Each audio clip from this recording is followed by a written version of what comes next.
ಅರಣ್ಯ ಪರಿಸರ ಜೀವಿ ಸಚಿವರು ಆದಂತಹ ಈಶ್ವರ್ ಖಂಡ್ರೆ ಅವರೇ, ವೇದಿಕೆಯಲ್ಲಿರುವ ಜಿಲ್ಲಾಧಿಕಾರಿಗಳಾದ ಅನುರಾಧರವರೇ, ಈ ಒಂದು ಪುತ್ಥಳಿಯ ನಿರ್ಮಾಣ ಸಮಿತಿಯ ಅಧ್ಯಕ್ಷ ಆಗಿರುವ ಮಂಜುನಾಥ್ ಅವರೇ, ರಮೇಶ್ ಅವರೇ, ಜಗದೀಶ್ ಅವರೇ, ಸಮಿತಿಯ ಎಲ್ಲ ಪದಾಧಿಕಾರಿಗಳೇ, ವೇದಿಕೆಯಲ್ಲಿರುವ ಎಲ್ಲ ಗಣ್ಯರೇ, ಆತ್ಮೀಯರೇ, ತಾಯಂದಿರೇ, ಇಂದು ನಾವೆಲ್ಲರೂ ಕೂಡ ಈ ಒಂದು ಜಿಲ್ಲಾಧಿಕಾರಿಗಳ ಒಂದು ಕಟ್ಟಡದ ಮುಂಭಾಗದಲ್ಲಿ ವಿಶ್ವಜ್ಯೋತಿ ವಿಶ್ವಗುರು ಬಸವಣ್ಣನವರ ಇಷ್ಟಲಿಂಗ ಪೂಜೆಯನ್ನು ಮಾಡುತ್ತಿರುವಂತಹ ಪುತ್ಥಳಿಯ ಅನಾವರಣದ ಪವಿತ್ರ ಕಾರ್ಯದಲ್ಲಿ ನಾವೆಲ್ಲ ಪಾಲ್ಗೊಂಡಿರುವಂತಹ ಅವರು. ಇವತ್ತು ನಾವೆಲ್ಲ ಬಸವಣ್ಣನವರ ವಿಚಾರಗಳ ಬಗ್ಗೆ ಚಿಂತನೆ ಮಾಡುವಂತಹ ಪವಿತ್ರ ಕಾರ್ಯದಲ್ಲಿ ನಾವು ತೊಡಗಿದ್ದೇವೆ. 12ನೇ ಶತಮಾನ ಯಾವ ಕಾಲಕ್ಕೂ ಎಲ್ಲರಿಗೂ ಕೂಡ ಬೇಕಾದಂತಹ ತತ್ವಗಳನ್ನು ಜಗತ್ತಿಗೆ ಸಾರಿದಂತಹ ಒಂದು ಕಾಲ ಅದು 12ನೇ ಶತಮಾನ. ಧಾರ್ಮಿಕವಾಗಿ, ಸಾಮಾಜಿಕವಾಗಿ, ಶೈಕ್ಷಣಿಕವಾಗಿ, ರಾಜಕೀಯವಾಗಿ ಪ್ರತಿಯೊಂದು ಕ್ಷೇತ್ರದಲ್ಲಿಯೂ ಕೂಡ ಎಲ್ಲ ವಿಚಾರಗಳಲ್ಲಿಯೂ ಕ್ರಾಂತಿಯನ್ನು ಮಾಡಿ ಸಹೋದರತೆ, ಸಮಾನತೆ, ಭ್ರಾತೃತ್ವ ಭಾವನೆಗಳನ್ನು ಜಗತ್ತಿಗೆ ಬಿತ್ತಿದಂತಹ ಒಂದು ಕಾಲ ಅದು 12ನೇ ಶತಮಾನ. ಅದು ಬಸವಣ್ಣನವರ ನೇತೃತ್ವದಲ್ಲಿ ನಡೆದಂತಹ ಸಮಾಜೋದ್ಧಾರ್ಮಿಕವಾದಂತಹ ಚಳುವಳಿ. ಅಂತಹ ಬಸವಣ್ಣನವರ ಪುತ್ಥಳಿಯನ್ನು ಇವತ್ತು ದೇವನಹಳ್ಳಿಯ ಈ ಒಂದು ಪವಿತ್ರವಾದಂತಹ ಜಿಲ್ಲಾ ಆಡಳಿತದ ಕಟ್ಟಡದ ಮುಂಭಾಗದಲ್ಲಿ ಪ್ರತಿಷ್ಠಾಪನೆ ಮಾಡಿರುವಂತಹದ್ದು ನಿಜಕ್ಕೂ ಕೂಡ ಅದು ಬಸವಣ್ಣನವರಿಗೆಲ್ಲ ಇಡೀ ಮನುಕುಲಕ್ಕೆ ಒಂದು ಗೌರವ ತರುವಂತಹ ಒಂದು ಪವಿತ್ರವಾದ ಕಾರ್ಯ ಅಂತ ಹೇಳಿದರೆ ತಪ್ಪಾಗಿರುತ್ತಿಲ್ಲ. ಏಕೆಂದರೆ ಬಸವಣ್ಣನವರು ಯಾವುದೇ ಸಮಾಜಕ್ಕೆ ಮೀಸಲಾದವರಲ್ಲ, ಯಾವುದೇ ಸಮಾಜದ ಒಂದು ವರ್ಗಕ್ಕೆ ಸೇರಿದವರಲ್ಲ. ಅವರ ವಚನದಂತೆಯೇ ನಾವು ಹೇಳಬೇಕಾಗಿರುವಂತಹದ್ದು, ಇವನಾರವನೆಂದೆನಿಸಿದರಿಯ, ಇವನಮ್ಮವನೆಂದೆನಿಸಿದೆಯ ಕೂಡಲ ಸಂಗಮ ದೇವ ಅನ್ನುವ ಹಾಗೆ ಅವರು ಎಲ್ಲ ಸಮಾಜದವರಿಗೂ ಬೇಕಾಗಿರುವಂತಹವರೇ ಬಸವಣ್ಣನವರಾಗಿರುವಂತಹ. ಕೇವಲ ನಮಗಾಗಿ, ನಿಮಗಾಗಿ, ಮತ್ತೊಬ್ಬರಿಗಾಗಿ ಅಲ್ಲ, ಅವರು ವಿಶ್ವ ವಿಭೂತಿಗಳ ಸಾಲಿನಲ್ಲಿ ನಿಲ್ಲುವಂತಹ ಬಹುದೊಡ್ಡ ಹೆಸರಾಗಿರುವಂತಹ.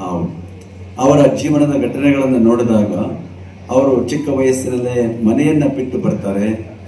ತನ್ನ ಅಕ್ಕನಿಗೆ ಹಾಕಬೇಕಾಗಿದ್ದಂತಹ ಆ ಜನಿವಾರದ ಸಂದರ್ಭದಲ್ಲಿ, ಉಪನಯನ ಸಂದರ್ಭದಲ್ಲಿ ಅದನ್ನು ತಿರಸ್ಕರಿಸಿ, ನನ್ನ ಅಕ್ಕನಿಗೆ ಇಲ್ಲದಂತಹ ಉಪನಯನ ನನಗೇಕೆ ಅಂತೇಳಿ ತಿರಸ್ಕರಿಸಿದಾಗಲಿ, ಕೇವಲ 24ನೇ ವಯಸ್ಸಿನಲ್ಲಿಯೇ ಮಹಾಮಂತ್ರಿ ಆದಂತಾಗಲಿ, ಕೇವಲ 36 ವರ್ಷದಲ್ಲಿಯೇ ಅವರು ವಿಶ್ವ ವಿಭೂತಿಗಳ ಸಾಲಿನಲ್ಲಿ ನಿಲ್ಲುವಂತಹ ಬಹುದೊಡ್ಡ ಸಾಧನೆ ಮಾಡಿದಂತಹ ಕರ್ನಾಟಕದ ಬಹುದೊಡ್ಡ ಕೀರ್ತಿ ಅಂತಂದ್ರೆ ಅದು ಬಸವಣ್ಣನವರು ಅಂತ ನಾವೆಲ್ಲ ಹೆಮ್ಮೆಯಿಂದ, ಅಭಿಮಾನದಿಂದ ಹೇಳಬೇಕಾಗಿರುವಂತಹದ್ದು.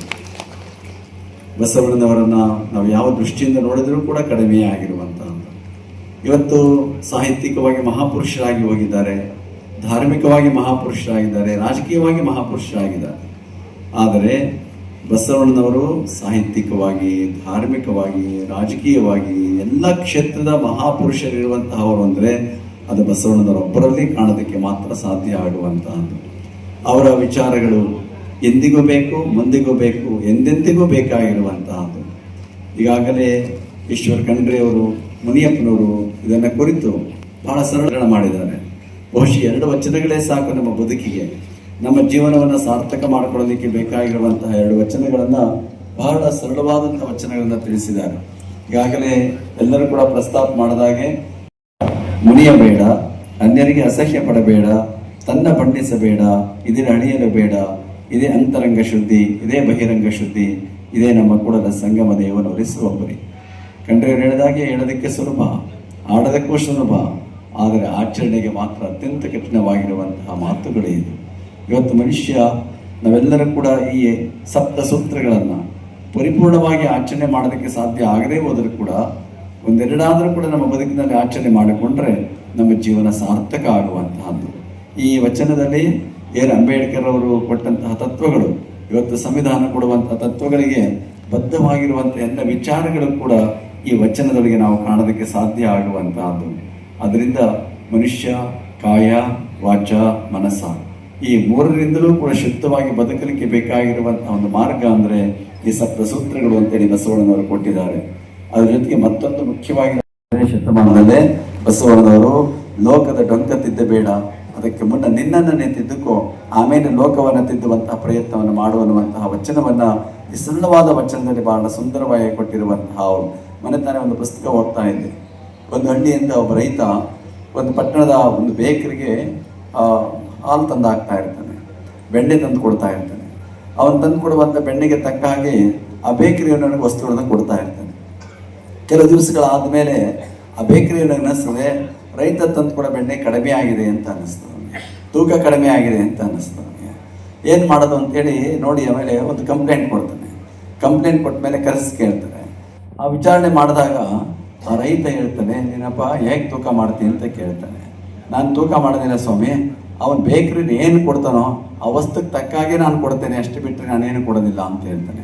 ಅಂದರೆ ಬೇಕ್ರಿ ನಾನೆಷ್ಟು ವಾಪಸ್ ಅವನಿಗೆ ಕೊಡ್ತಾ ಇದ್ದೀನಿ ಅಂತ ಅವನಿಗೆ ಗೊತ್ತಿಲ್ಲ. ಅವ್ನು ಕೊಟ್ಟಷ್ಟೇ ಬೆಣ್ಣೆಯನ್ನು ಅವ್ನು ತಂದು ಕೊಡ್ತಾ ಇರ್ತಾನೆ. ಆದರೆ ಅವ್ನು ಕಡಿಮೆ ಆಯಿತು ಅಂತ ಇವನು ಕಡಿಮೆ ವಸ್ತು ಕೊಡುವಂಥ ಕೆಲಸ ಕಡಿಮೆ ಮಾಡ್ತಾ ಇರ್ತಾನೆ. ಅಂದರೆ ಇವತ್ತು ನಮ್ಮನ್ನು ನಾವು ತಿದ್ದುಕೊಡುವಂತಹ ಪ್ರಯತ್ನವನ್ನು ನಾವೆಲ್ಲರೂ ಕೂಡ ಮಾಡಬೇಕಾಗಿರುವಂಥ ಸಾಹಿತ್ಯದ ಇವತ್ತು ತಿರುಳು ಪ್ರತಿಯೊಬ್ಬರಿಗೂ ಕೂಡ ಬೇಕಾಗಿರುವಂತಹದ್ದು. ಇವತ್ತು 12ನೇ ಶತಮಾನದಲ್ಲಿ ಮಹಿಳೆಯರಿಗೆ ಬಹಳ ದೊಡ್ಡ ಸ್ಥಾನವನ್ನು ಕೊಟ್ಟಂತಹ ಅವರು. ಬಹುಶಃ ಯಾವ ಕಾಲದಲ್ಲೂ ನೀವು ಕಾಣೋದಕ್ಕೆ ಸಾಧ್ಯ ಇಲ್ಲ. ಇವತ್ತಿಗೂ ಕೂಡ ಅನೇಕ ಸಮಾಜದಲ್ಲಿ ಹೆಣ್ಣಿಗೆ ಸಮಾನತೆ ಎನ್ನುವಂತಹದ್ದಿಲ್ಲ. ಸಮಾನತೆ ಇದೆ, ಆದರೆ ಧಾರ್ಮಿಕ ಸ್ವಾತಂತ್ರ್ಯ ಅನ್ನುವಂಥದ್ದು ಯಾವ ಹೆಣ್ಣು ಮಕ್ಕಳಿಗೂ ಇರೋದಕ್ಕೆ ಸಾಧ್ಯ ಆಗ್ತಾ ಇಲ್ಲ. ಆದರೆ 12ನೇ ಶತಮಾನದಲ್ಲಿ ಬಸವನ ದೊಡ್ಡ ಕ್ರಾಂತಿಯನ್ನು ಮಾಡಿದಂತಹ ಅವರು ಹೆಣ್ಣಲ್ಲ, ಹೆಣ್ಣು ರಾಕ್ಷಸಿಯಲ್ಲ, ಹೆಣ್ಣು ಸಾಕ್ಷಾತ್ ಕಪಿಲ ಸಿದ್ಧ ಮಲ್ಲಿಕಾರ್ಜುನ ಅಂತ ಹೇಳಿ, ಅದರ ಜೊತೆಗೆ ನಡುವೆ ಸುಳಿಯುವ ಆತ್ಮ ಹೆಣ್ಣು ಅಲ್ಲ ಗಂಡು ಅಲ್ಲ ಕಾಣ ರಾಮನಾಥ ಅಂತ ಹೇಳಿ ಹೆಣ್ಣಿಗೂ ಮತ್ತು ಗಂಡಿಗೂ ಸಮಾನತೆಯನ್ನು ಅಂತ ಕೊಟ್ಟಂತಹ ಒಂದು ಕಾಲ ಅದು 12ನೇ ಶತಮಾನದ ಬಸವಾದಿ ಶರಣರು ಅಂತ ಹೇಳಬೇಕಾಗಿರುವಂತಹದ್ದು. ಎಂತೆಂತಹ ಶರಣೆಯರಾಗಿ ಹೋದ್ರು. ಸತ್ಯಕ ಅಂತ ಒಬ್ಬ ಶರಣೆ ಇದ್ರು. ನಿಮ್ಮ ತನವ ಸಂತೈಸಿಕೊಳ್ಳಿ, ನಿಮ್ಮ ಮನವ ಸಂತೈಸಿಕೊಳ್ಳಿ, ನೆರೆಮನೆ ಅದಕ್ಕೆ ಕೇಳುವವರ ಮೆಚ್ಚ ಕೂಡಲ ಸಂಗಮ ದೇವ. ಈ ವಚನವನ್ನ ಪ್ರತಿಯೊಬ್ಬರು ಕೂಡ ನಮಗೆ ನಾವು ಆತ್ಮಾವಲೋಕನವನ್ನು ಮಾಡಿಕೊಳ್ಳಬೇಕಾಗಿರುವಂತಹದ್ದು. ನಮ್ಮ ಇರುವ ಅಂಕು ಡಂಕುಗಳನ್ನು ನಾವು ತಿದ್ದುಕೊಂಡ್ರೆ ಸಮಾಜದಲ್ಲಿ ಒಬ್ಬ ಒಳ್ಳೆ ವ್ಯಕ್ತಿ ಆಗೋದಕ್ಕೆ ಸಾಧ್ಯ ಆಗುವಂತಹದ್ದು. ಥಾಮಸ್ ಕಾರ್ಲಿ ಅನ್ನೋ ಒಂದು ಮಾತು ಹೇಳ್ತಾನೆ, don't worry about others, you correct yourself, one scoundrel will be less in this world ಅನ್ನುವಂತಹ ಮಾತು ಹೇಳ್ತಾನೆ.